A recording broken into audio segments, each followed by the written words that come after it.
Hey crew, it's Pitt, and I'm back with some more ancient lore. Today we're going to be diving into a brand new subject material, so we are going to do a very brief groundwork. We will be talking about Hesiod. Hesiod is an author who is contemporary with Homer. He was attributed with at least 3 works, and we will be dealing with them, all 3, probably right in a row. We're going to get the groundwork on Greek and Roman mythology through this, and so I wanted to really get in here and dig my feet in because I have not the understanding that I thought I did, like many things. We spend a lot of time focusing on dispensing information, and most of what we talk about over here, while spurred from other people's thoughts, are what I know. This is me assimilating some information. There may be some things that we discuss as we go along because I do have some unconventional beliefs. If you were unaware, there will be several playlists linked in the corner up here in the box below along with the original source material so that you can get a better understanding. I look at things through a slightly different lens than other people do, and so I would like to see how what I look through and see comports with what other people have. With that being said, we're going to discuss briefly Hesiod because we like to set the time period. We like to talk about what is going on in the world as this is being written, right? Hesiod is a contemporary of Homer. He has at least 3 works attributed to him. The first one is going to be Theogony, which we are doing today. Works and Days, which will be the next one that we do. And then the Shield of Hercules is definitely attributed to him. There are some others. I don't know whether we will get into them or not. He was alive between 750 and 650 BC. Timekeeping was a little bit iffy, so we don't have the exact dates. We don't even exactly know where he is buried, where he met his end. We have a couple of different variations of that. He was not royalty or anything of that nature. He was a working man. It appears that he was the son of a farmer who immigrated into Rome. Now, this particular time period of Rome, between 650 and 750, is going to be here, right? And this is the rise of the Achaemenid dynasty. This is the African Iron Age. This is the rise of the Median Empire. This is the fall of the Assyrian Empire. This is the founding of Rome, right? This leads up to the time period of the founding of Rome. Rome is recorded as founding in 753. So while he was part of the greater Roman era, I'm not sure exactly how that ties in since Rome wasn't a city. Again, I am not the best historian, right? I assumed that I knew things. This is me learning things. But that gives us a fairly firm grasp, right? This is after the Greek era, whenever we had some of the heroes and the wars that were going on in that period. That is a little bit further down this line. This is when Rome was really taking its place and its effect, or about to. And so that's pretty much going to wrap up the groundwork for this one. I know it's not as extensive as some of the other groundwork videos, but that's because we really don't have any more information to do. And so we are going to be doing Theogony. The Theogony of Hesiod, translated by Hugh G. Evelyn White, which is H.E. White of tarot fame. He was rather prolific in his translations, and so this appears to be the best translation to use going forward. I don't speak Latin or Greek, and so that rules that out. And so we're going to go with this and take it at face value for what it's worth.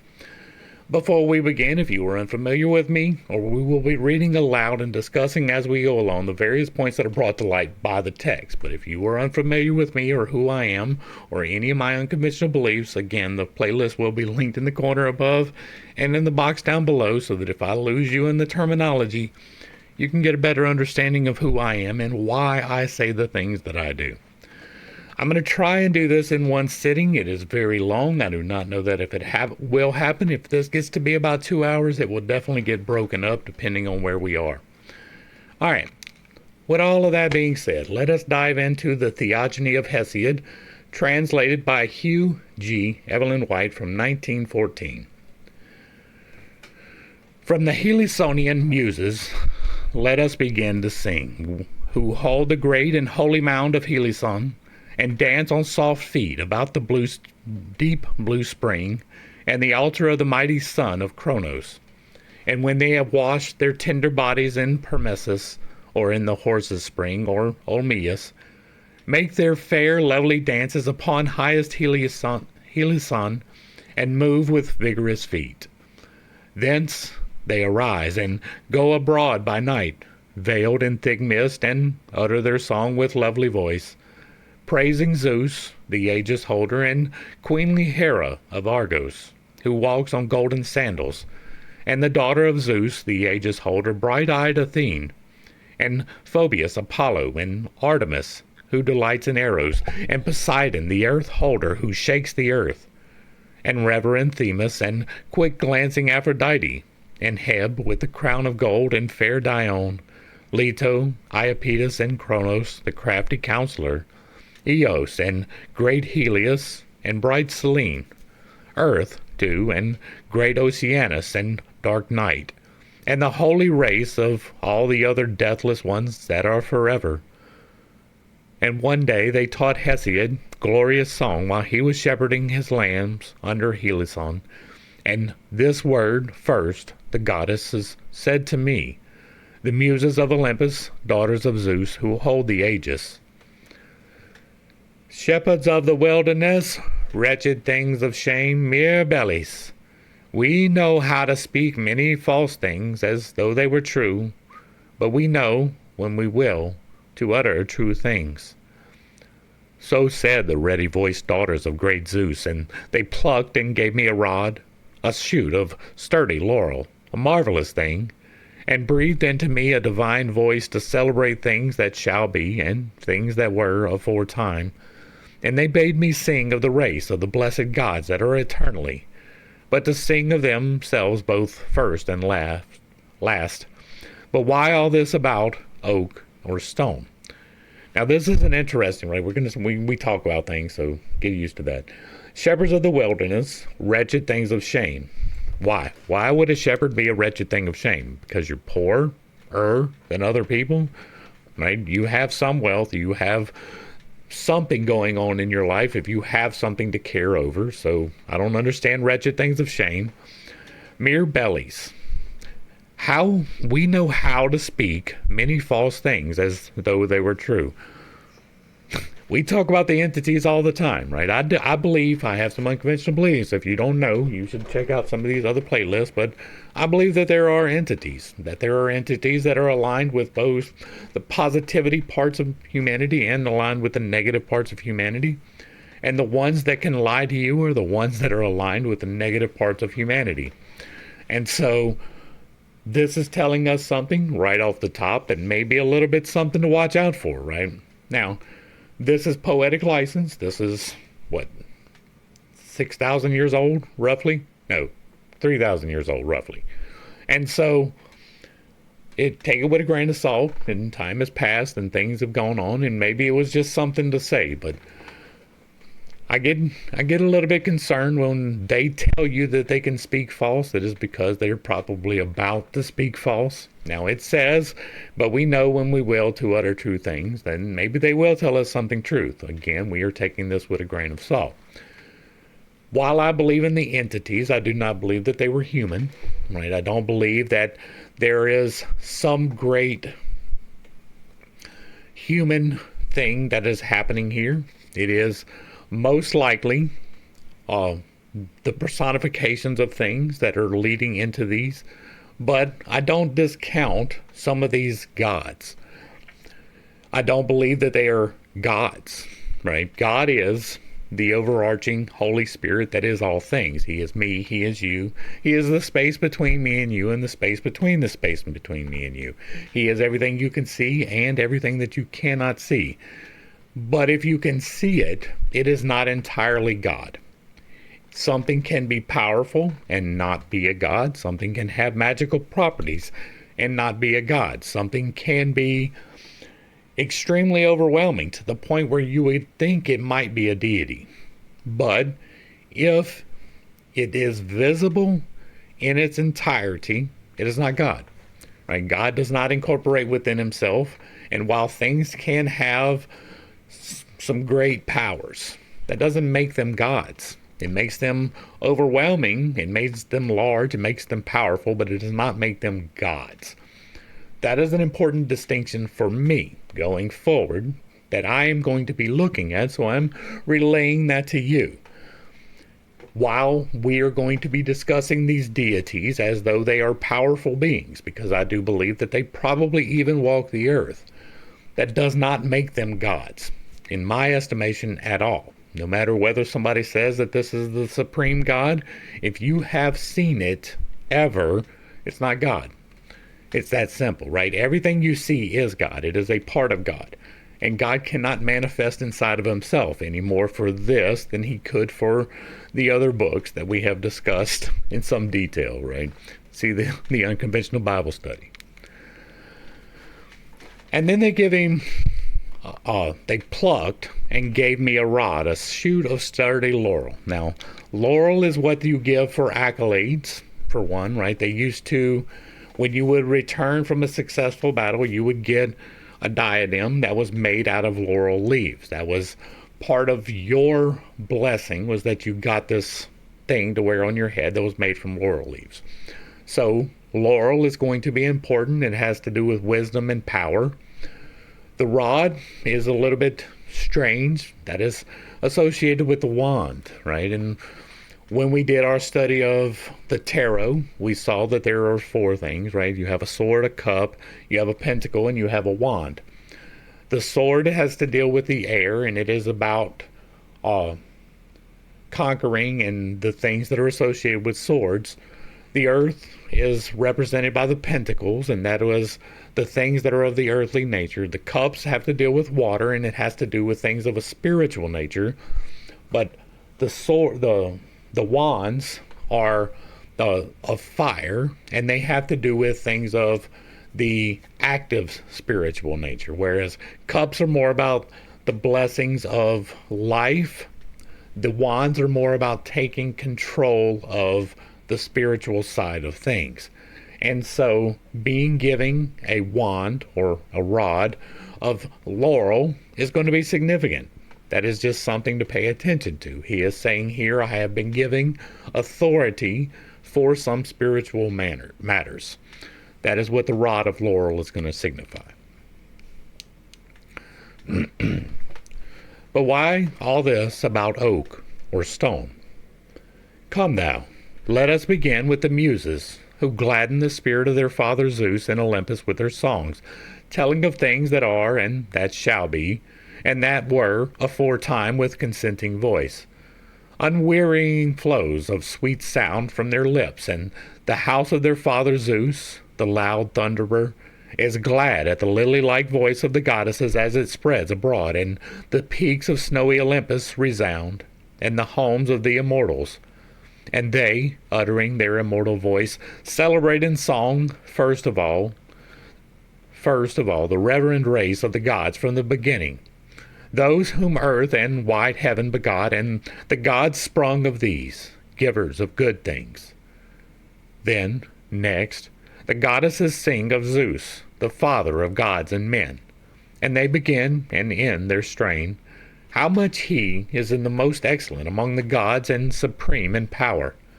And again they chant the race of men and the strong giants, and gladden the heart of Zeus within Olympus, the Olympian Muses, daughters of Zeus, the Aegis holder. Now, I'm pretty sure Aegis is a shield. I probably should have looked that up first, but let's go ahead and pop it out. We'll look at this word, because it is going to be protection, guidance, control, sponsorship, or patronage. A device carried by Athena and Zeus, variously interpreted. I lost it. Zeus, who holds the Aegis, may have originally meant sky and heaven, who holds the thunderstorm. Shield, goat skin. Yeah, so it refers to protection and shielding, right? That's what I thought, but I wanted to make sure before we go into it. Okay, so we are getting here the laying down of who is Zeus. The loud thunderer, he is glad at the lily-like voice of the goddesses as it spreads abroad on the peaks of snowy Olympus, the homes of the immortals. All right, back to the text. Them in Pieria, Mnemosyne memory, who reigns over the hills of Eleuther, bearer of union with the Father, the Son of Kronos, a forgetting of ills and a rest from sorrow. For 9 nights did wise Zeus lie with her, entering her holy bed, remote from the immortals. And when a year was past and the seasons came round as the months waned, and many days were accomplished, she bare 9 daughters, all of one mind, whose hearts are set upon song and their spirit free from care, a little way from the topmost peak of snowy Olympus. There are their bright dancing places and beautiful homes, and beside them the Graces and Chimeras, desire, live in delight. And they, uttering through their lips a lovely voice, sing the laws of all and a goodly way of the immortals, uttering their lovely voice.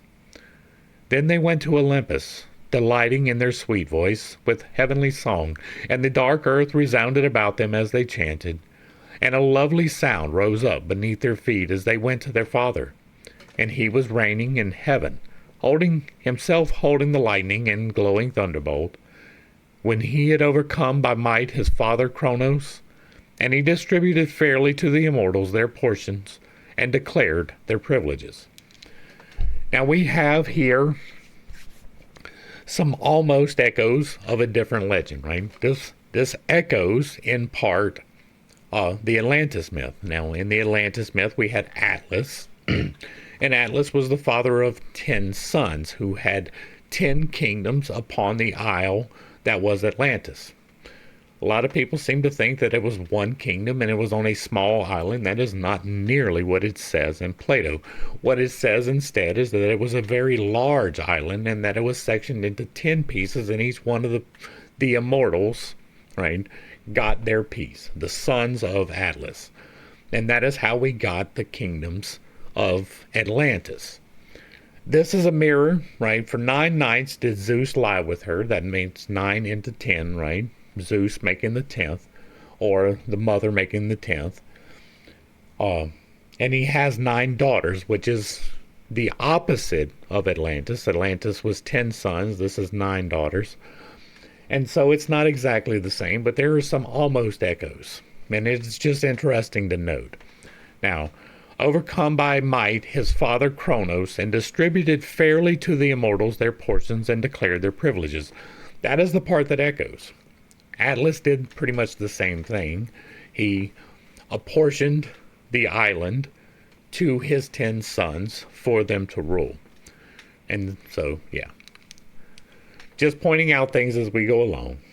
Like again, I am not a scholar on this. This is not something that I have devoted my life to. I have some things that I thought I knew, and we are seeing how much of it is true. These things, then, the Muses sang who dwell on Olympus. 9 daughters begotten by Zeus, Clio and Euterpe, Thalia, Melpomene, and Terpsichore, and Erato, and Polyhymnia, and Urania, and Calliope, who is the chiefest of them all, for she attends on worshipful princes. Whomsoever of her heaven nourished princes, the daughters of great Zeus honor, and behold him at his birth. They pour sweet dew upon his tongue, and from his lips flow gracious words.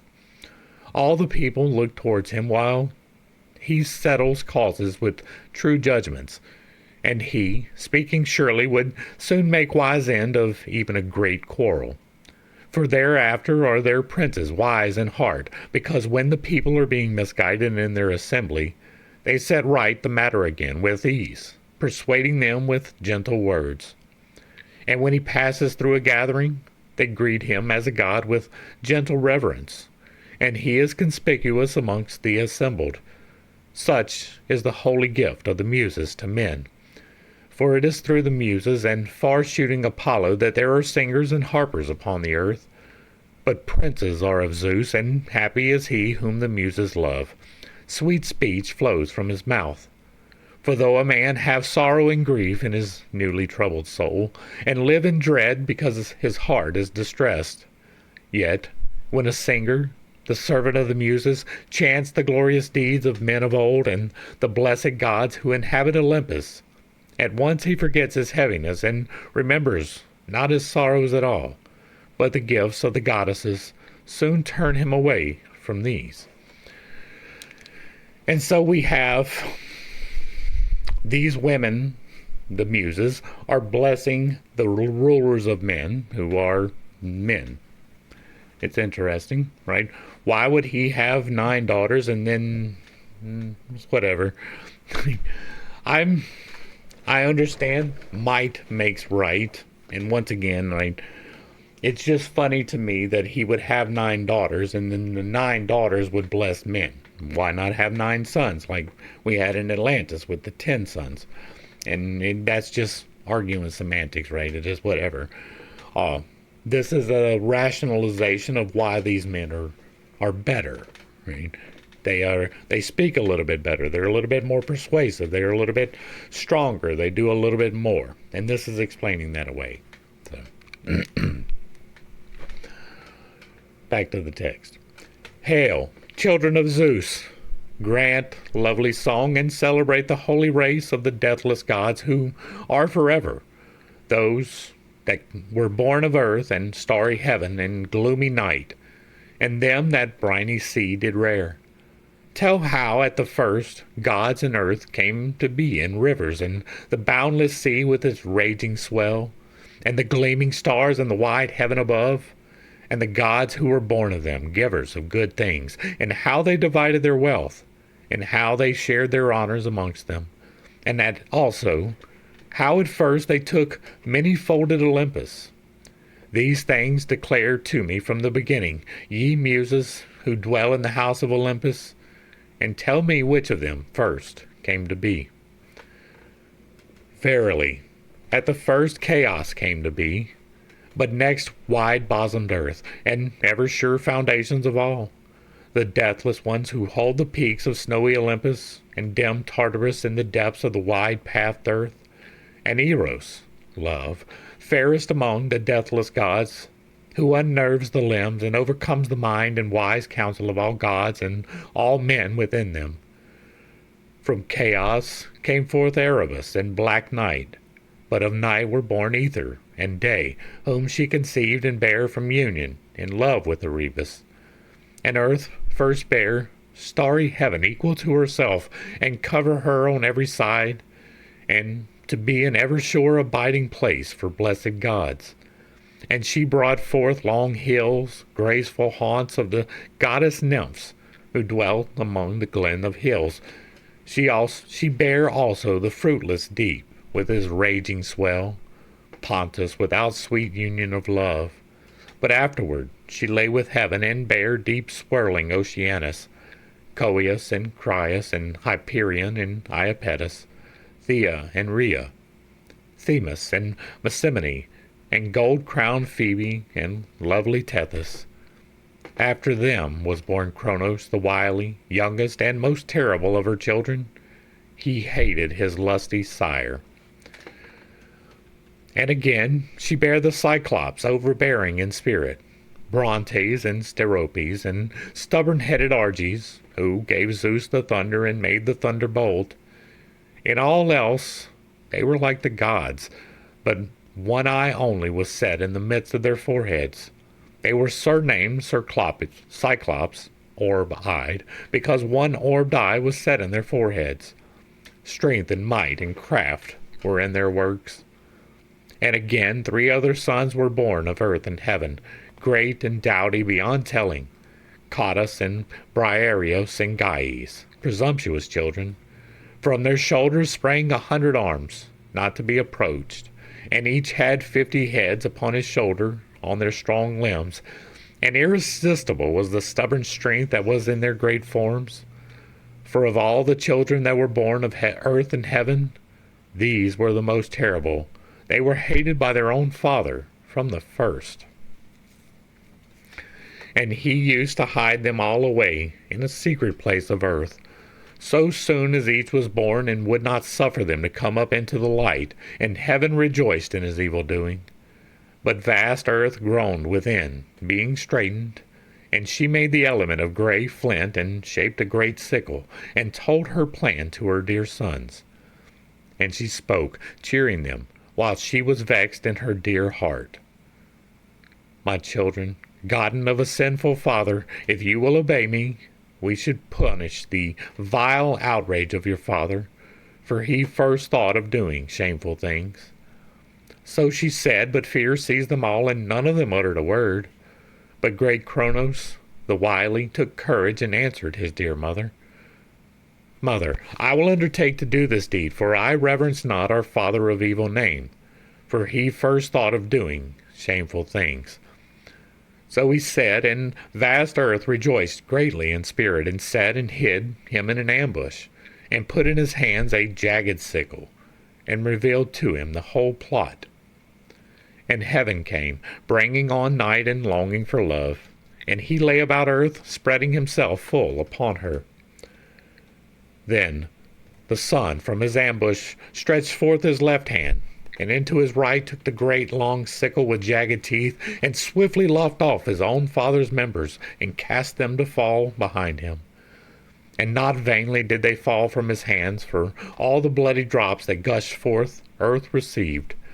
And as the seasons moved round, she bare the strong Erinyes, and the great giants with gleaming armor, holding long spears in their hands, and the nymphs, who they called the Meliae, all over the boundless earth. And so soon as he had cut off the members with flint, and cast them from the land into the surging sea, there they were swept away over a main a long time, and a white foam spread around them from the immortal flesh, and in it grew a maiden. First she drew near holy Cythera, and from there afterwards she came to sea-girt Cyprus, and came forth an awful and lovely goddess, and grass grew up about her beneath her shapely feet. Her gods and men called Aphrodite, and foam-born goddess and rich-crowned Cytherea, because she grew amid the foam, and Cytherea because she reached Cythera, and Cyprogenes because she was born in billowy Cyprus, and Philomedes because she sprang from the members. And with her went Eros, and comely Desire followed her at her birth, at the first, and as she went into the assembly of the gods.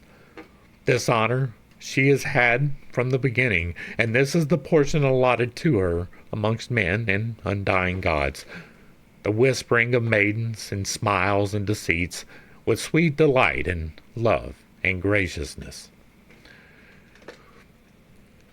I just want to point out that Erinyes, or however this is pronounced, is reminiscent of Ireland, right?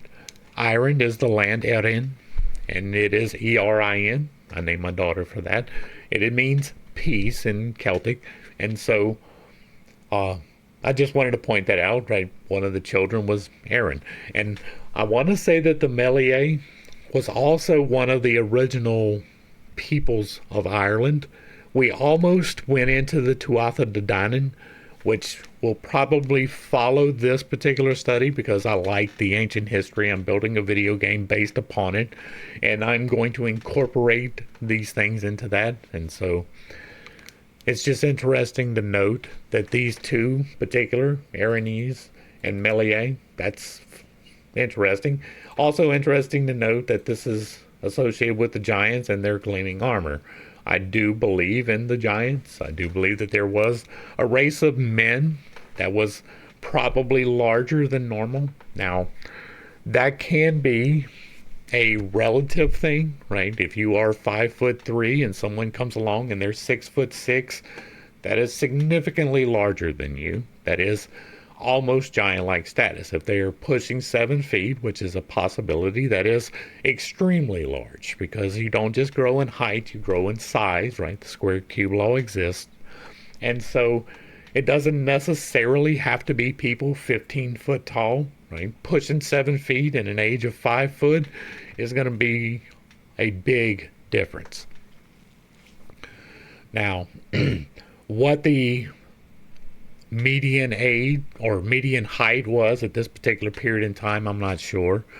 And so that is just something to point out. I do believe that there were giants, even to the point of like 20 feet, probably pushing the upper limits. But that's entirely within the realm of possibility, considering some of the works that we've already studied and the things that we've already talked about. It's not outside of the scope of possibility that there were larger people and that they were hunted to extinction. That is not even unlikely. All right, back to the text. But these sons whom he begot himself, great heaven used to call Titans, strainers, in reproach. For he said that they strained and did presumptuously a fearful deed, and that vengeance for it would come afterwards. The night bare hateful doom and black fate and death, and she bears sleep and the tribe of dreams. And again the goddess murky night, though she lay with none, bare blame and painful woe. And the Hesperides who guard the rich, golden apples and trees bearing fruit beyond glorious ocean. That's interesting. Also she bare destinies and ruthless avenging fates, Clotho and Lachesis and Atropos, who gave men at their birth both evil and good to have, and they pursue the transgressions of men and of gods. And these goddesses never cease from their dread anger until they punish the sinner with a sore penalty. Also, deadly night bare Nemesis, indignation, to afflict mortal men, and after her deceit and friendship and hateful age and hard-hearted strife. But abhorred strife bare painful toil and forgetfulness and famine and tearful sorrows. Fightings also, battles, murders, manslaughters, quarrels, lying words, disputes, lawlessness and ruin, all of one nature, and oath, who most troubles men upon earth when anyone wilfully swears a false oath. And C begat Nereus, the eldest of his children, who is true and lies not, and men call him the old man, because he is trusty and gentle, and does not forget the laws of righteousness, but thinks just and kindly thoughts. And yet again he got great Thaumas and proud Phores, being mated with earth, and fair-cheeked Ceto and Eurybia, who has a heart of flint within her. And of Nereus and rich-haired Doris, daughter of ocean and perfect river, were born children, passing lovely amongst goddesses, Ploto, Eucrante, Sao, Amphitrite, and Eudoria, and Thetis, Galine, and Gloche, Simothe, Spio, Theo, and lovely Hale, and Pasithea, and Erato, and rosy-armed Eunice, and gracious Melite, and Euliamene, and Auge, Doto, Proto, Pharuso, and Domine, and Nacia, and Actea, and Protomedea, Doris, Panopea, and comely Galatea, and lovely Hippothoe, and rosy-armed Hypno, and Cymodeuce, who with cymatology and amphitrite easily calms the waves upon the misty sea and the blast of raging winds, and Simo, and Ione, and rich-crowned Alamede, and Glauconomy, and fond of laughter,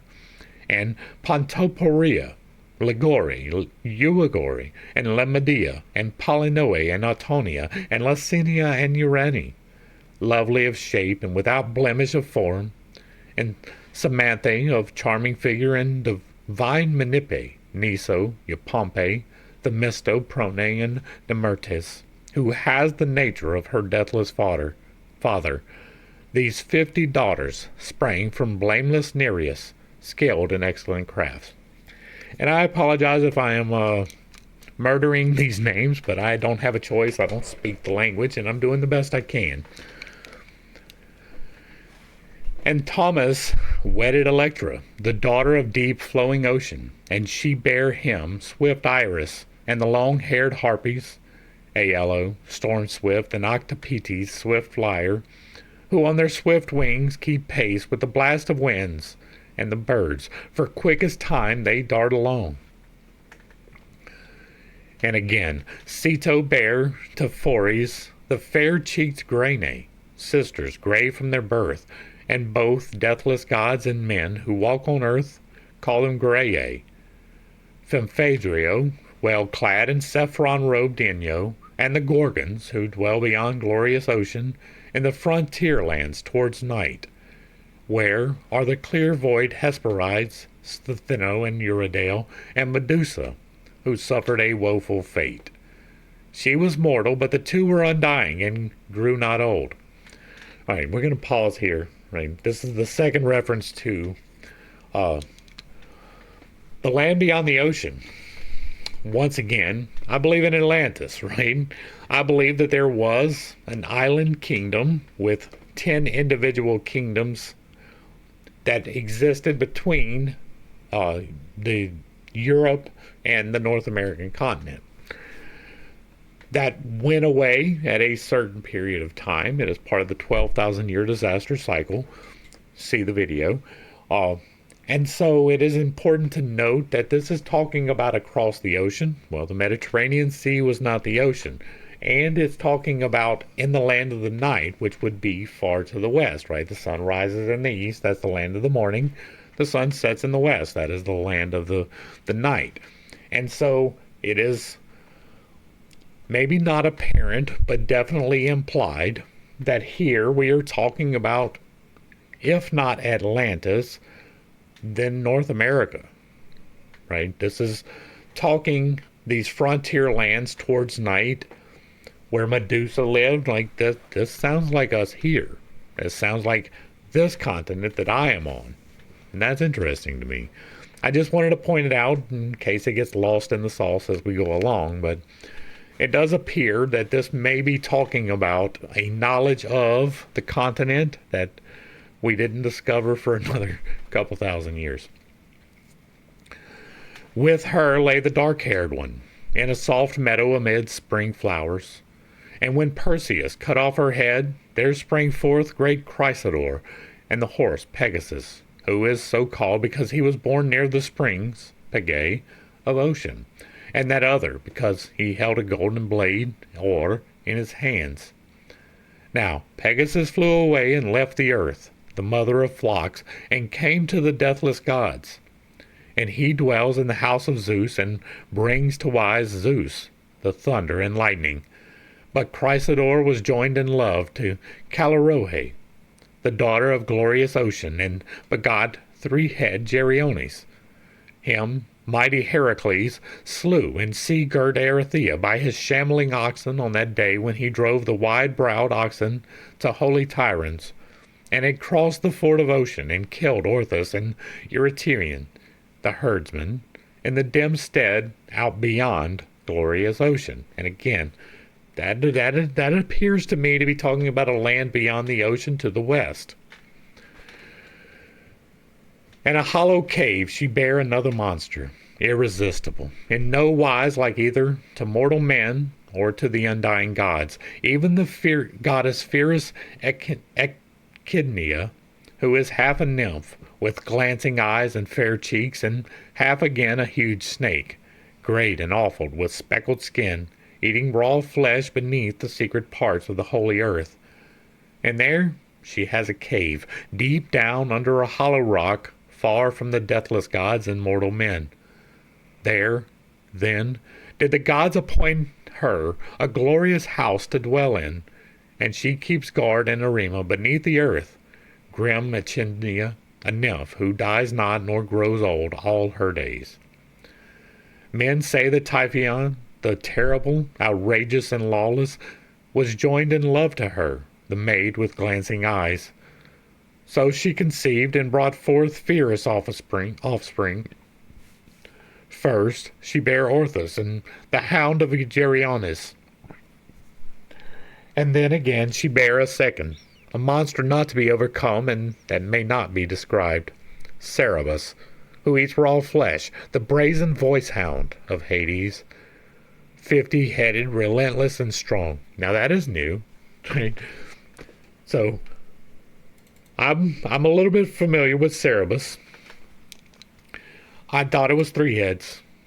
I did not know it was 50. That is new to me. That is something new. I just wanted to point it out. Like I thought that Cerberus was a three-headed dog who guarded the pits of hell. This is new. And again she bore a third, an evil-minded Hydra of Lerna, whom the goddess, white-armed Hera, nourished, being angry beyond measure with mighty Heracles.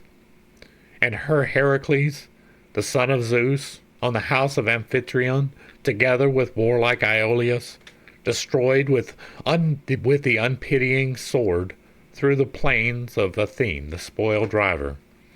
She was the mother of Chimeria, who breathed raging fire, a fearful creature, great, swift-footed, and strong, who had 3 heads, one of a grim-eyed lion on her hind part, a dragon, and in her middle a goat, breathing forth a fearful blast of blazing fire.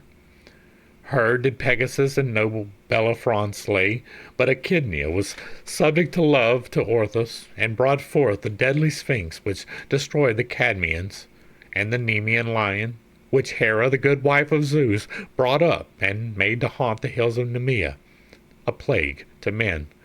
There he preyed upon the tribes of her own people, and had power over Tretus of Nemea and Apsus.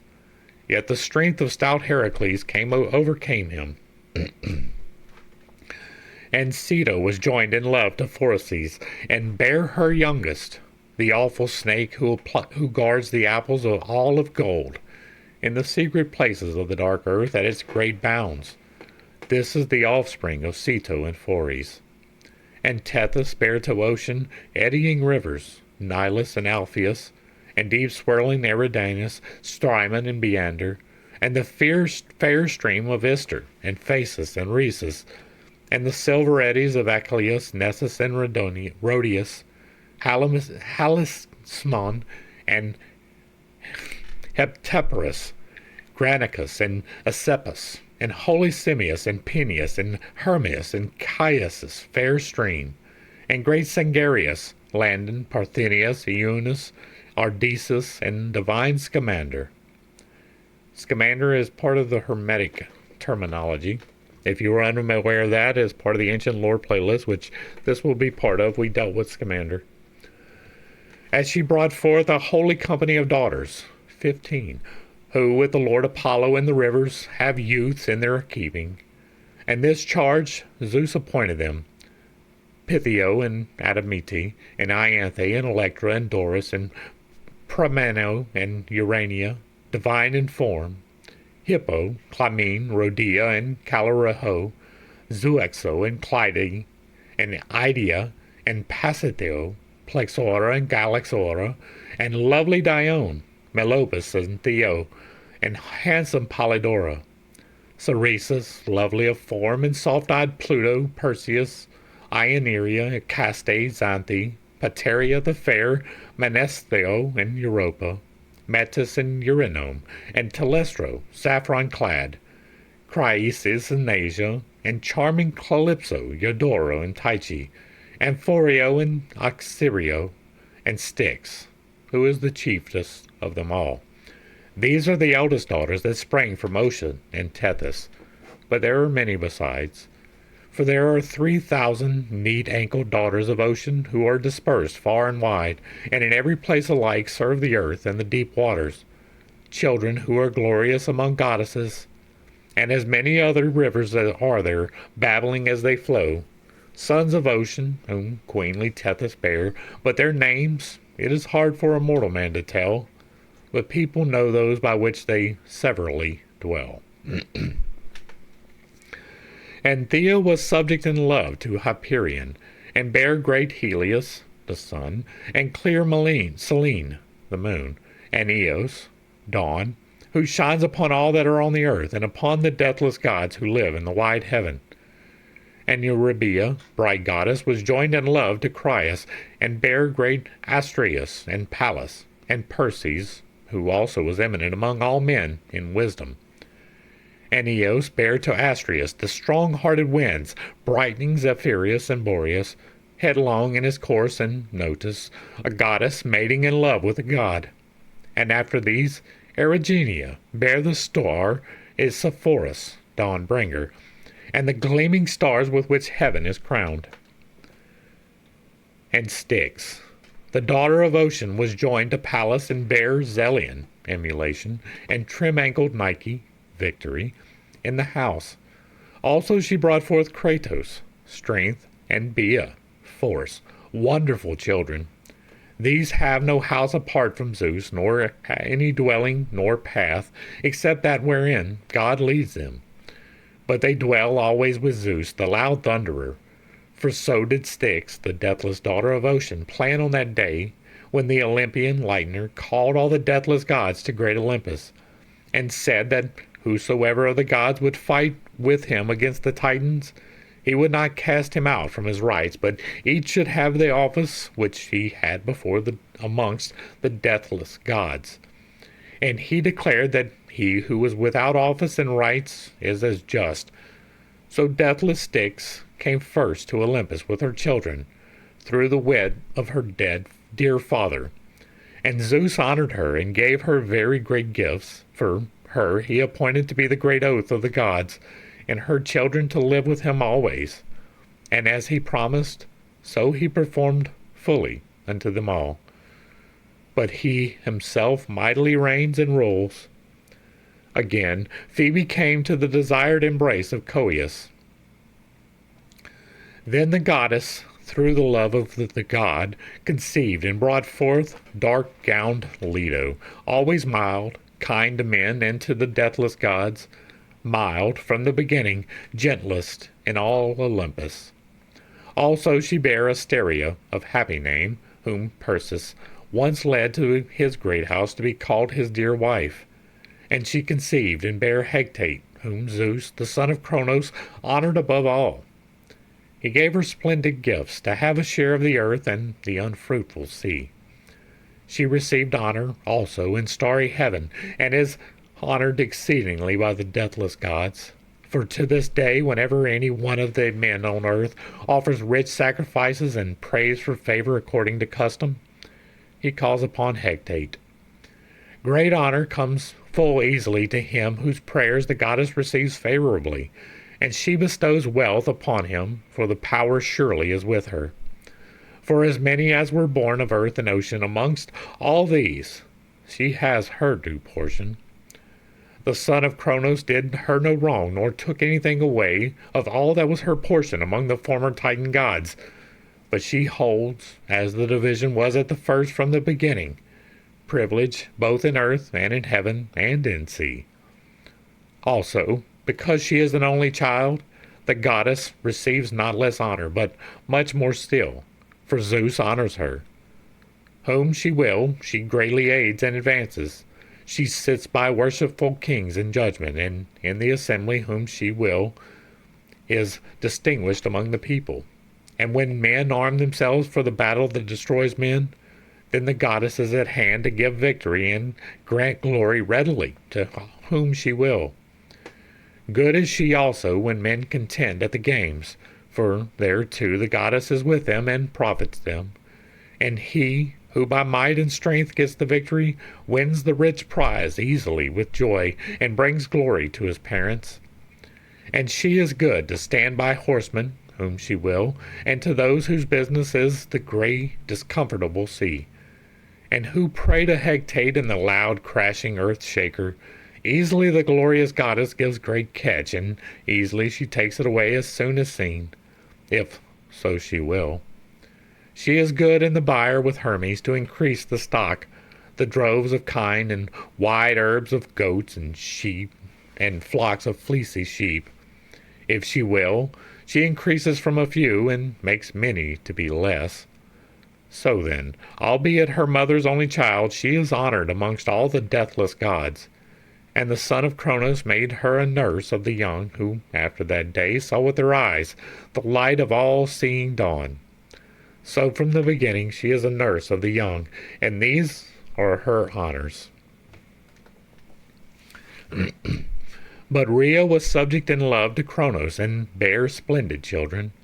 Hestia, 18, Demeter and gold-shod Hera, and strong Hades, pitiless in heart, who dwells under the earth, and loud crashing earth-shaker, and wise Zeus, father of gods and men, by whose thunder the wide earth is shaken. These great Cronos swallowed as each came forth from the womb to his mother's knees, with this intent, that no other of the proud sons of heaven should hold the kingly office amongst the deathless gods. For he learned from earth and starry heaven that he was destined to be overcome by his own son, strong though he was, through the contriving of great Zeus. Therefore he kept no blind outlook, but watched and swallowed down his children, as unceasing grief seized Rhea.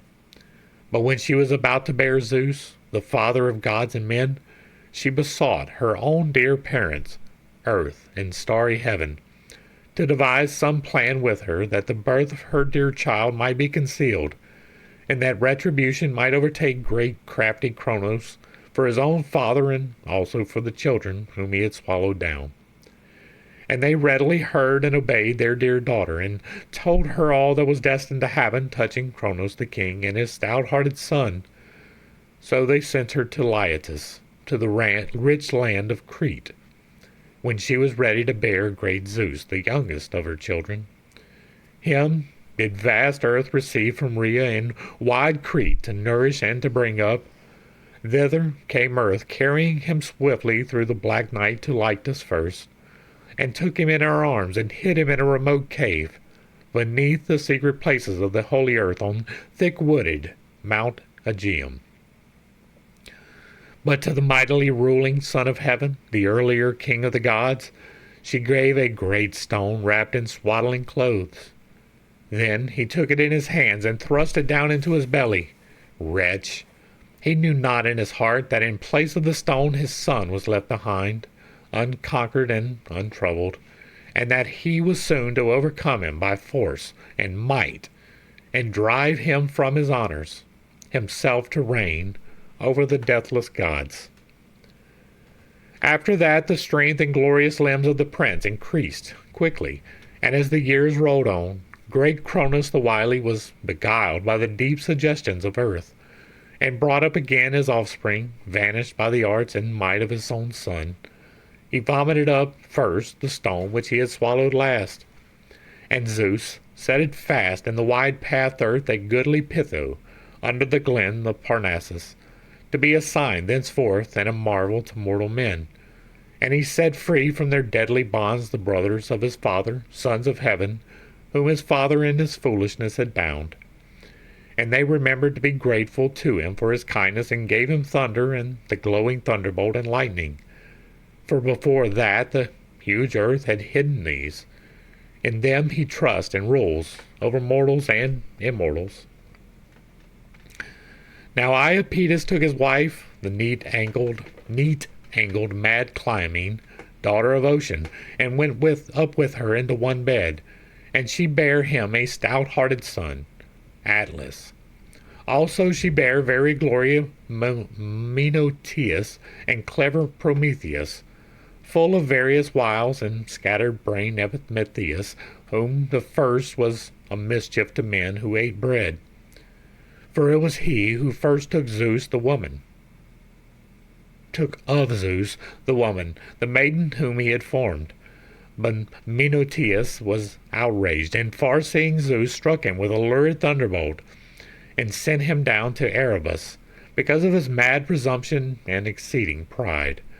And Atlas, through hard constraint, upholds the wide heaven in unwearying head and arms, standing at the borders of the earth before the clear-voiced Hesperides.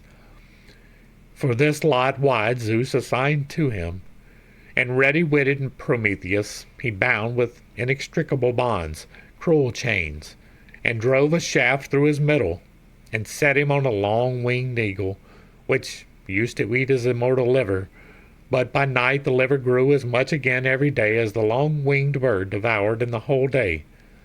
That bird, Heracles, the valiant son of shapely-ankled Alcmene, slew, and delivered the son of Iapetus from the cruel plague, and released him from his affliction, not without the will of the Olympian Zeus, who reigns on high, that the glory of Heracles, the Theban-born, might be yet greater than it was before over the plenteous earth. This, then, he regarded and honored his most famous son, though he was angry, he ceased from the wrath which he had before, because Prometheus matched himself in wit with the almighty son of Cronos. For when the gods and mortal men had a dispute in Mycenae, even then Prometheus was forward to cut up a great ox and set portions before them, trying to befool the mind of Zeus. Before the rest he set flesh and the inner parts thick with fat upon the hide, covering them with an ox paunch. But for Zeus he put the white bones dressed up with cunning art and covered with shining fat. Then the father of men and gods said to him, Son of Iapetus, most glorious of all lords, good sir, how unfairly you divided the portions. So said Zeus, whose wisdom is everlasting, rebuking him. But wily Prometheus answered him, smiling softly and not forgetting his cunning trick. Zeus, most glorious and greatest of the eternal gods, take whichever of these portion your heart within you bids. So he said, thinking trickery. But Zeus, whose wisdom is everlasting, saw and failed not to perceive the trick. And in his heart he thought mischief against mortal men, which also was to be fulfilled. With both hands he took up the white fat, and was angry at heart, and wrath came to his spirit when he saw the white ox bones craftily tricked out. And because of this the tribes of men upon earth burn white bones to the deathless gods upon fragrant altars. But Zeus, who drives the clouds, was greatly vexed, and said to him, Son of Iapetus, cleverer above all, so, sir, you have not yet forgotten your cunning arts. So spake Zeus in anger, whose wisdom is everlasting, and from that time he was always mindful of the trick, and would not give the power of unwearying fire to the Melian race of mortal men who live upon the earth. But the noble son of Iapetus outwitted him, and stole the far-seeing gleam of unwearying fire in a hollow fennel stalk. And Zeus, who thunders on high, was stung in spirit, and his dear heart was angered when he saw amongst men the far-seen ray of fire. Forthwith he made an evil thing for men as the price of fire. For the very famous limping god formed of earth the likeness of a shy maiden, as the son of Cronos willed. And the goddess, bright-eyed Athene, girded and clothed with her silvery raiment, and down from her head she spread with her hands a broidered veil, a wonder to see. And she, Pallas Athene, put about her head lovely garlands, flowers of new-grown herbs. Also she put upon her head a crown of gold, which the very famous limping god made himself and worked with his own hands as a favor to Zeus, his father. On it was much curious work, wonderful to see, for many of the creatures which the land and sea rear up, he put most upon it. Wonderful things like living beings with voices, and a great beauty shone from it. But when he had made the beautiful evil to be the price for the blessing, he brought her out, delighting in the finery which the bright-eyed daughter of a mighty father had given her, to the place where the other gods and men were. And wonder took hold of the deathless gods and mortal men when they saw that which was sheer guile, not to be withstood by men. For from her is the race of women and female kind. Of her is the deadly race and tribe of women who live amongst mortal men to their great trouble. No helpmeets in hateful poverty, but only in wealth. And as in thatched hives bees feed the drones, whose nature is to do mischief, by day and throughout the day, until the sun goes down, the bees are busy and lay the white combs, while the drones stay at home in the covered skeps and reap the toil of the others in their own bellies. Even so, Zeus, who thunders on high, made women to be an evil to mortal men, with a nature to do evil. And he gave them a second evil, to be the price of the good they had. Whoever avoids marriage and sorrows that women cause, and will not wed, reaches deadly old age without anyone to tend his years. And though he, at least, has no lack of livelihood while he lives, yet when he is dead, his kinfolk divide his possessions amongst them. And as for the man who chooses the lot of marriage and takes a good wife suited to his mind, evil continually contends with good, For whoever happens to have mischievous children lives always with unceasing grief in his spirit and heart within him, and this evil cannot be healed. So it is not possible to deceive or go beyond the will of Zeus, for not even the son of Iapetus, kindly Prometheus, escaped his heavy anger, but of necessity strong bands confined him, although he knew many a while. But when first their father was vexed in his heart with Obriarius and Cottus and Guys, he bound them in cruel bonds, because he was jealous of their exceeding manhood and comeliness and great size. And he made them live beneath the wide-pathed earth, where they were afflicted, being set to dwell under the ground, at the ends of the earth, at its great borders, in bitter anguish for a long time with great grief at his heart. But the son of Cronos and the other deathless gods, whom rich-haired Rhea bare from union with Cronos, brought them up again to the light at the earth's advising. For she herself recounted all things to the gods fully, how that with these they would gain victory and a glorious cause to vaunt themselves. For the Titan gods and many as sprang from Cronos had long been fighting together in stubborn war with heart-grieving toil. The lordly Titans from high Otherus, but the gods, givers of goods, whom rich-haired Rhea bare in union with Cronos, from Olympus. So they, with bitter wrath, were fighting continually with one another at that time for 10 full years, and the hard strife had no close or end for either side, and the issue of the war hung evenly balanced. But when he had provided these three with all things fitting, nectar and ambrosia which the gods themselves eat, and when their proud spirit revived within them all after they had fed on nectar and delicious ambrosia, then it was that the Father of men and gods spoke amongst them. Hear me, bright children of earth and heaven, that I may say what my heart within me bids. A long while now have we, who are sprung from Cronos and the Titan gods, fought with each other every day to get victory and to prevail. But do you show your great might and unconquerable strength, and face the Titans in bitter strife? For remember our friendly kindness, and from what sufferings you were come back to the light, from your cruel bondage under misty gloom, through our counsels. So he said, and blameless Cottus answered him again, Divine one, you speak that which we know well. Nay, even of ourselves we know that your wisdom and understanding is exceeding, and that you became a defender of the deathless ones from chill doom. And through your devising we are come back again from the murky gloom, and from our merciless bonds, enjoying what we looked not for, O Lord, son of Cronos.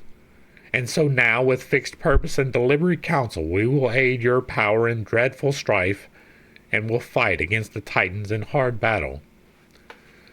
So he said, and the gods, giver of good things, applauded when they heard the word, and their spirit longed for war even more than before, and they all, both male and female, stirred up hated battle that day. The Titan gods, and all that were born of Cronos, together with those dread, mighty ones of overwhelming strength, whom Zeus brought up to the light from Erebus beneath the earth. 100 arms sprang from the shoulders of all alike, and each had 50 heads growing upon his shoulders, upon stout limbs. These, then, stood against the Titans in grim strife, holding huge rocks in strong hands. And on the other part the Titans eagerly strengthened their ranks, and both sides at one time showed the work of their hands and their might. The boundless sea rang terribly around, and the earth crashed loudly. Wide heaven was shaken and groaned, and high Olympus reeled from its foundation under the charge of the undying gods, and heavy quaking reached dim Tartarus, and the deep sound of their feet and the fearful onset of their hard missiles. So, then, they launched their grievous shafts upon one another, and the cry of both armies as they shouted reached starry heaven, and they met together with a great battle cry. Then Zeus no longer held back his might, but straight his heart was filled with fury, and showed forth all his strength. From heaven and from Olympus he came forthwith, hurling his lightning. The bolt flew thick and fast from his strong hand, together with thunder and lightning, whirling an awesome flame. The life-giving earth crashed around and burning, and the vast wood crackled loud with fire all about. All the land seethed, and the ocean streams and the unfruitful sea. The hot vapor lapped round the earth-born Titans. Flame unspeakable rose to the bright upper air. The flashing glare of the thunder, stone, and lightning blinded their eyes for all that were strong. Astounding heat seized chaos, and to see with eyes and to hear the sound with ears. It seemed even as if heaven, earth, and wide heaven above came together. For such a mighty crash would have arisen if earth were being hurled to ruin, and heaven from on high were hurling her down. So great a crash was there, while the gods were meeting together in strife. Also the winds brought rumbling earthquake and dust storm, thunder and lightning, and the lurid thunderbolt, which are the shafts of great Zeus, and carried the clangor and war cry into the midst of the two hosts. And horrible uproar of terrible strife arose. Mighty deeds were shown, and the battle inclined. But until then they kept at one another and fought continually in cruel war. And amongst the foremost Cottus and Briareos and Guys, insatiate for war, raised their fierce fighting. 300 rocks, one upon another, they launched from their strong hands and overshadowed the Titans with their missiles, and buried them beneath the wide-pathed earth, and bound them in bitter chains when they had conquered them by their strength and for all their great spirit, as far beneath the earth to Tartarus. For a brazen anvil, falling down from heaven 9 nights and days, would reach the earth upon the 10th. And again, a brazen anvil, falling from earth 9 nights and days, would reach Tartarus upon the 10th. Round it runs a fence of bronze, and night spreads in triple line all about it like a neck circlet, while above grow the roots of the earth and unfruitful sea. There, by the counsel of Zeus, who drives the clouds, the Titan gods are hidden under misty gloom, and in a dank place where are the ends of the huge earth. And they may not go out, for Poseidon fixed gates of bronze upon it, and a wall runs around it on every side. There Guys and Cottus and great-souled Abarius live, trusty warders of Zeus, who holds the aegis. And there, all in their order, are the sources and ends of the gloomy earth and misty Tartarus and the unfruitful sea and starry heaven, loathsome and dank, which even the gods abhor. It is a great gulf, and if once a man were within the gates, he would not reach the floor until a whole year reached its end. But cruel blast upon blast would carry him this way and that, and this marvel is awful, even to the deathless gods. There stands the awful home of murky night, wrapped in dark clouds. In front of it, the son of Iapetus stands immovably, holding the wide heaven upon his head, and unwearying hands, where night and day draw near and greet one another as they pass the great threshold of bronze. And while the one is about to go down into the house, the other comes out at the door. And the house never holds them both within, but always one is without the house, passing over the earth, while the other stays at home and waits until the time for her journeying is come.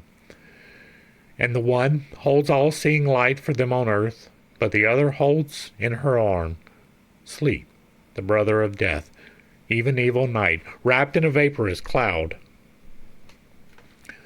And there the children of dark night have their dwellings, sleep and death, awful gods. The glowing sun never looks upon them with his beams, neither as he goes up into heaven nor as he comes down from heaven. And the former of them roams peacefully over the earth, and the sea's broad back, and is kindly to men. But the other has a heart of iron, and his spirit within him is pitiless as bronze. Whomsoever of men he has once seized, he holds fast, and is hateful even to the deathless gods. There, in front, stand the echoing halls of the god of the lower world, strong Hades and awful Persephone.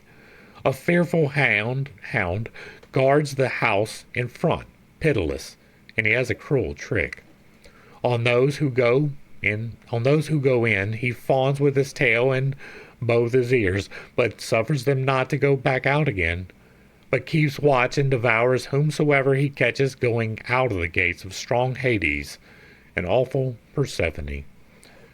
And there dwells the goddess loathed by the deathless gods, terrible Styx, eldest daughter of back-flowing ocean. She lives apart from the gods in her glorious house, vaulted over with great rocks and propped up to heaven all round with silver pillars. Rarely does the daughter of Thomas, swift-footed Iris, come to her with a message over the sea's wide back. But when strife and quarrel arise among the deathless gods, and when any of them who live in the house of Olympus lies, then Zeus sends Iris to bring in a golden jug, the great oath of the gods, from far away, the famous cold water which trickles down from a high and beetling rock. Far under the wide-pathed earth a branch of Oceanus flows through the dark night out of the holy stream, and 1/10 part of his water is allotted to her. With 9 silver-swirling streams he winds about the earth and the sea's wide back, and then falls into the main.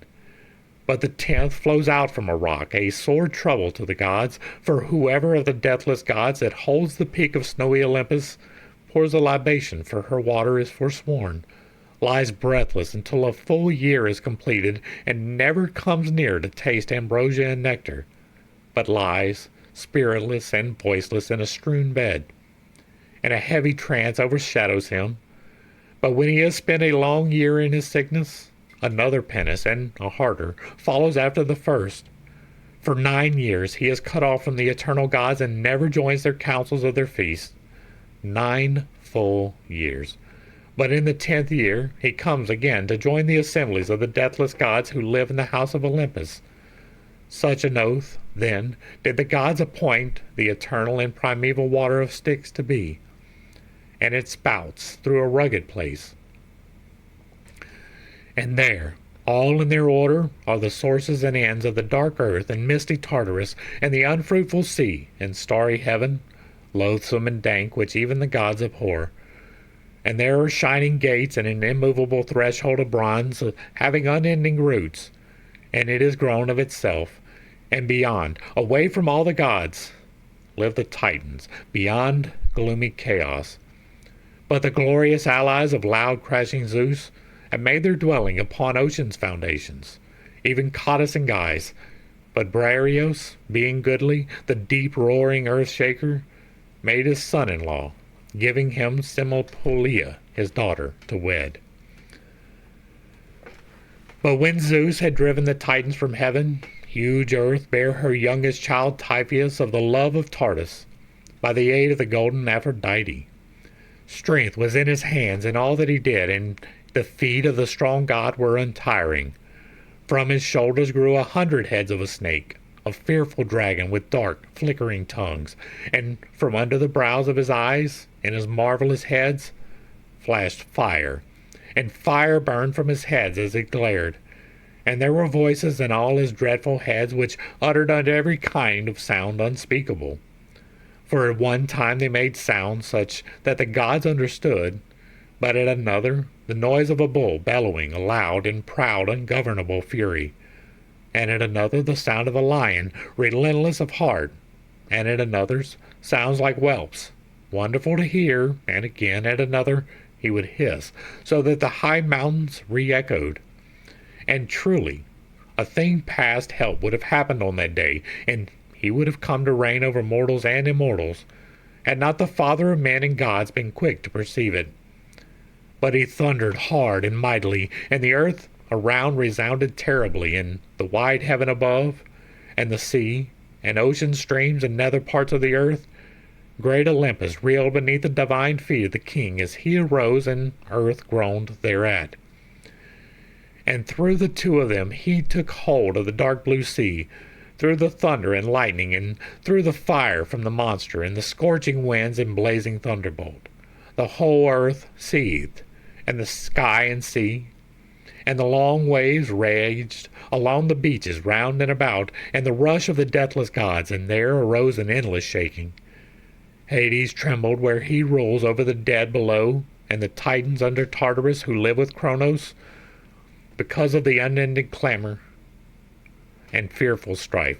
So when Zeus had raised up his might, seized his arms, thunder and lightning and lurid thunderbolt, he leaped from Olympus and struck him, and burned all the marvelous heads of the monster about him. But when Zeus had conquered him and lashed him with strokes, Typhilius was hurled down, a maimed wreck, so that the huge earth groaned, and flame shot forth from the thunder-stricken Lord to the dim, rugged glens of the mount, when he was smitten. A great part of the huge earth was scorched by the terrible vapor, and melted as tin melts when heated by men's ardent channeled crucibles, or as iron, which is the hardest of all things, is softened by glowing fire in the mountain glens, and melts in the divine earth through the strength of Hephaestus. Even so, then, the earth melted in the glow of the blazing fire, and in the bitterness of his anger, Zeus cast him into wide Tartarus. And from Typhoeus came boisterous winds, which blow damply, except Notus and Boreas and clear Zephyr. These are a God-sent kind, and a great blessing to men. But the others blow fitfully upon the seas. Some rush upon the misty sea and work great havoc among men with their evil, raging blasts. For varying with the season they blow, scattering ships and destroying sailors, and men who meet these upon the sea have no help against their mischief. Others, again, over the boundless flowering earth, spoil the far fields of men who dwell below, filling them with dust and cruel uproar. But when the blessed gods had finished their toil and settled by force their struggle for honors with the Titans, they pressed far-seeing Olympian Zeus to reign and to rule over them by earth's prompting. So he divided their dignities among them. Now Zeus, king of the gods, made Metis his wife first. She was the wisest among gods and mortal men. But when she was about to bring forth the goddess, bright-eyed Athene, Zeus craftily deceived her with cunning words, and put her in his own belly, as earth and starry heaven advised. For they advised him so, to the end that no other should hold royal sway over the eternal gods in place of Zeus. For very wise children were destined to be born of her. First, the maiden, bright-eyed Tritogenia, equal to her father in strength and in wise understanding. But afterward, she was to bear a son of overbearing spirit, king of gods and men. But Zeus put her into his own belly first, that the goddess might devise for him both good and evil. Next he married bright Themis, who bare Hore, hours, and Eunomia, order, Dike, justice, and blooming Irian, peace, and again Ireland, who mind the works of mortal men, and the Morae, fates, to whom Zeus gave the greatest honor, Clotho and Lachesis and Atropos, who gave mortal men evil and good to have. And Eurynome, the daughter of Ocean, beautiful in form, bare him 3 fair-cheeked Charities, graces, Aglaea and Euphrosyne and lovely Thalia, from whose eyes they glanced flowed love that unnerves the limbs, and beautiful is their glance beneath their brows. Also he came to the bed of all-nourishing Demeter, and she bare white-armed Persephone, whom Aidoneus carried off from her mother, but wise Zeus gave her to him. And again he loved Messamene with the beautiful hair, and of her the 9 gold-crowned muses were born, who delight in feasts and the pleasures of song. And Leto was joined in love with Zeus, who holds the aegis, and bare Apollo and Artemis, delighting in arrows, children, lovely, above all the sons of heaven. Lastly, he made Hera his blooming wife, and she was joined in love with the god, king of gods and men, and brought forth Hebe and Ares and Eilithia. But Zeus himself gave birth from his own head to bright-eyed Tritogenia, the awful, the strife-stirring, the host-leader, the unwearying, the queen, who delights in tumults and wars and battles. But Hera, without union with Zeus, for she was very angry and quarreled with her mate, bare famous Hephaestus, who skilled in crafts more than all the sons of heaven. But Hera was very angry and quarreled with her mate, and because of this strife she bare without union with Zeus, who holds the aegis, a glorious son, Hephaestus, who excelled all the sons of heaven in crafts.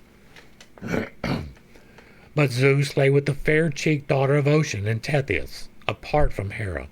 Lacuna, deceiving Metis, thought, although she was full wise, but he seized her with his hands and put her in his belly, for fear that she might bring forth something stronger than his thunderbolt. Therefore did Zeus, who sits on high and dwells in the ether, swallow her down suddenly. But she straightway conceived Pallas, Athene, and the father of men and gods gave her birth by way of his head on the banks of the river Trito. And she remained hidden and beneath the inward parts of Zeus, even Metis, Athena's mother, worker of righteousness, who was wiser than gods and mortal men. There the goddess Athena received that whereby she excelled in strength, all the deathless ones who dwell in Olympus, she who made the host-scarring weapon of Athena, and with it Zeus gave her birth, arrayed in arms of war. And of Amphitrite and the loud roaring earth-shaker was born great, wide-ruling Triton, and he owns the depths of the sea, living with his dear mother and the Lord his father in their golden house, an awful god. Sorry. And also Cerethia bare to Ares, the shield-piercer, panic and fear, terrible gods who drive in disorder the close ranks of men in numbing war, with the help of Ares, sacker of towns, and Harmonia, whom high-spirited Cadmus made his wife. And Maia, the daughter of Atlas, bare to Zeus glorious Hermes, the herald of the deathless gods, for she went up into his holy bed. And Semele, daughter of Cadmus, was joined with him in love, and bare him a splendid son, joyous Dionysus, a mortal woman with an immortal son, and now they both are gods. And Alameda was joined in love with Zeus, who drives the clouds, and bare mighty Heracles. And Hephaestus, the famous lame one, made Aglaea, youngest of the Graces, his buxom wife. And golden-haired Dionysus made brown-haired Ariadne, the daughter of Minos, his buxom wife, and the son of Cronos made her deathless and unaging for him. And mighty Heracles, the valiant son of neat-ankled Alameda, when he had finished his grievous toils, made Heb, the child of great Zeus, and gold-shot Hera, his shy wife, in snowy Olympus. Happy he, for he has finished his great works, and lives among the dying gods, untroubled and unaging all his days. And Perseus, the daughter of Ocean, bare to unwearying Helios, Circe, and Aeetes, the king. And Aeetes, the son of Helios, who shows light to men, took to fair-cheeked Adia, daughter of Ocean, the perfect stream, by the will of the gods, and she was subject to him in love, through golden Aphrodite, and bare him neat-ankled Medea. And now, farewell, you dwellers on Olympus, and you islands and continents, and thou briny sea within. Now sing the company of goddesses, sweet-voiced muses of Olympus, daughters of Zeus, who hold the aegis, even those deathless ones who lay with mortal men and bear children, like unto gods.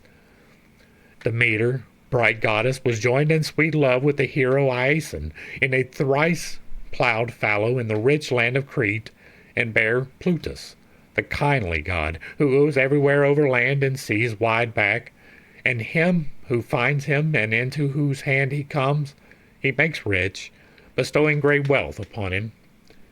And Harmonia, the daughter of golden Aphrodite, bare to Cadmus, Ino, and Semele, the fair-cheeked Agave, and Autome, whom long-haired Astrius wedded, and Polydorus also in rich-crowned Thebe.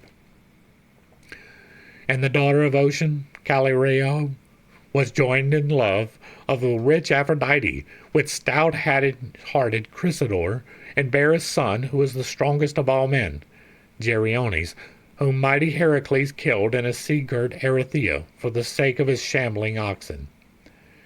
And Eos bare to Tithonius brazen-crested Memnon, king of the Ethiopians, and Lord Emethion, and to Cephalus she bare a splendid son, strong Phaethion, a man like the gods, whom, when he was a young boy in the tender flower of glorious youth, with childish thoughts, laughter-loving Aphrodite seized up and caught up, and made a keeper of her shrine by night, a divine spirit.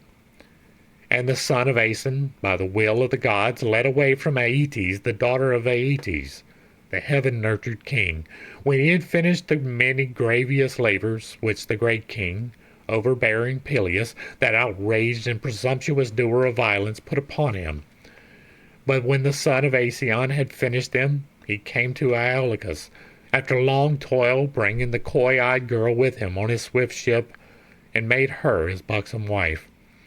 And she was subject to Aeson, shepherd of the people, and bare a son, Mattius, whom Chiron, the son of Philaria, brought up into the mountains, and the will of great Zeus was fulfilled. But the daughters of Nereus, the old man of the sea, Samanthe, the fair goddess, was loved by Aeacus, through golden Aphrodite and bare Phocus. And the silver-shod goddess, Thetis, was subject to Peleus, and brought forth lion-hearted Achilles, the destroyer of men. And Cytherea, with the beautiful crown, was joined in love with the hero Anchises, and bare Aeneas on the peaks of Ida with its many wooded glens.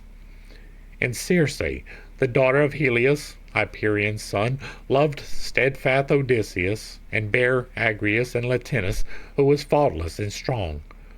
Also she brought forth Telegonus by the will of golden Aphrodite, and they ruled over the famous Tyrrhenians, very far off in a recess of the holy islands. And the bright goddess Calypso was joined to Odysseus in sweet love, and bare him Nausithius and Nausinous. These are the immortal goddesses who lay with mortal men, and bare them children, like unto gods. But now, sweet-voiced muses of Olympius, daughters of Zeus who hold the Aegis, sing the company of women. And we are not going to go through all of these endnotes, and this is where we are going to wrap this up. And that wasn't as bad as I thought it was going to be. I didn't have a whole lot to add because this is history of which I am somewhat ignorant, right? I know some of these names. I pointed out the few things that I was familiar enough with to try and strike a differing tone, but by no means hold me to that, right? The similarity to Ireland, that is something, especially since it means peace, that is something. But this is a translation of a recorded work that was probably a translation of another recorded work. So, once again, don't hold it as gospel. Hopefully I brought a little bit of enlightenment and not too much confusion to a somewhat difficult set of topics. This is something that I want to learn more about. I am incorporating many of these people into my video game that I am making, so it is good to know where they came from. I wanted to have the history out here with me talking about it and speaking it aloud so that people can listen to it. And maybe by repeated listening, you pick up something new. That goes for me as well as anyone else. So I listen back to my own things so often so that I can understand what I said sometimes and what I missed more often than that. If you like what I'm doing over here, let me know down below. Give me a like, share, and a sub. Throw me a comment. If you agree or disagree, if you remain respectful, it gets to remain up. And if there is another work that you would like to see along the lines of what we've done here, let me know down below. I normally have more to add, but once again, I don't talk about things which I am ignorant of. Try not to anyway. And so if I don't have some direct revelation to reveal, we're just going to read it. That's fine. That is part of the process.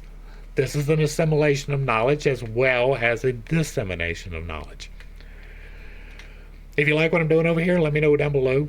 We hit that already. If you really like what I'm doing over here, hit me with that super thanks. To the crew, thanks for hanging out. I appreciate every single minute that you are here with me, and I am praying for you every single day. Until next time, I love you. God loves you. You are perfect, whole, and complete just the way that you are. And this has been Pit's Take.